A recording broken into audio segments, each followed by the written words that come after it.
ఎదురైతే ఏ దారి తోచదుగా అటు ఇటు ఎటు తేల్చవుగా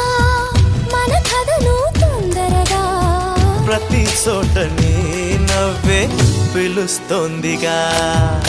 నన్ను దాటి వెళ్ళలేవు నిన్ను నువ్వు దాచలేవు ఏమి చెయ్యనయ్యో రామా